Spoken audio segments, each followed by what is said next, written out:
ইমাম জাসসাস রাহমাতুল্লাহি আলাইহি জানিয়ে দিয়েছে।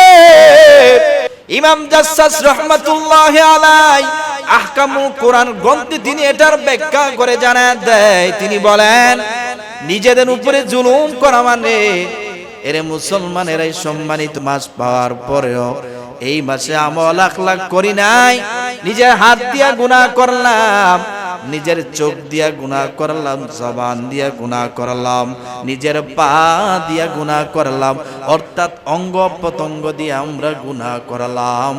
ইমাম জাসসাস বলে, এই গুনাহগুলা করার কারণে তোমরা নিজেদের উপরে জুলুম করলা।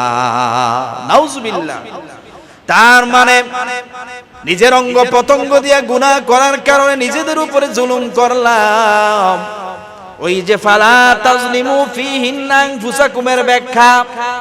এই জন্য মুসলমানেরা এই সময়টারে মূল্যায়ন কইরা বেশি বেশি নেক আমল করতে হবে, বেশি বেশি ইবাদত বন্দি করতে হবে। আল্লাহ পাক রব্বুল আলামিন জানায় দেয়, যদি সম্মানিত মাসে বেশি বেশি নেক আমল করতে পারো, ওরে বান্দা আমি আল্লাহ সওয়াবের মাত্রাটা আরো বাড়ায় দিব।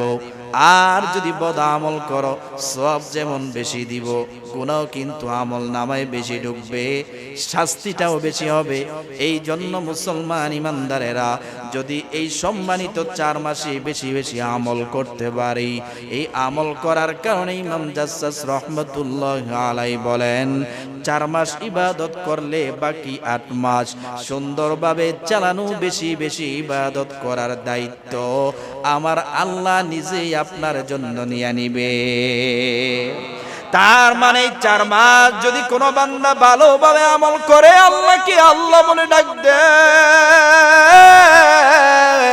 আল্লাহর বিধান বেশি বেশি করে পালন করে, ইমাম জাসসাস রাহমাতুল্লাহি আলাইহি বলেন, এই 4 মাসের ইবাদতের শক্তি দিয়া আল্লাহ পাক রব্বুল আলামিন বাকি 8 মাস ইবাদত করার শক্তি আল্লাহ তাকে দান করবে। এই 4 মাস যদি কেউ ইবাদত করে, তাহলে কি হবে? এই 4 মাসে যে ব্যাটারিতে চার্জ আসবে, সেই চার্জ দিয়ে বাকি 8 মাস বান্দা অটোমেটিক চলতে পারে। সুবহানাল্লাহ।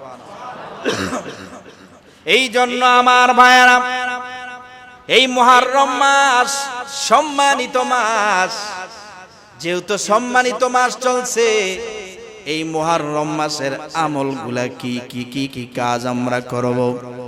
এই জন্য মুসলমান ইমানদারেরা, আল্লাহর রাসূল সাল্লাল্লাহু আলাইহি ওয়াসাল্লাম জানায় দেয়, এই সম্মানিত মাস মুহররম মাস, এই মাসে তোমরা বেশি বেশি করে রোজা রাখবা।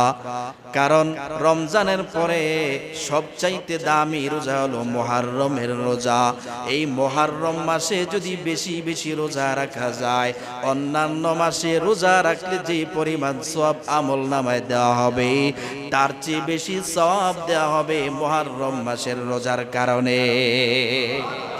এই জন্য আমার ভাইয়েরা, আর এই মুহররম মাসের রোজাগুলা যদি পালন করতে পারো, অন্যান্য মাসের সওয়াবের কথা আল্লাহর নবী হাদিসের মধ্যে জানায়, অন্যান্য মাসে যেই পরিমাণ সওয়াব দেওয়া হবে, তার চেয়ে বেশি সওয়াব আল্লাহ তাআলা দিবে।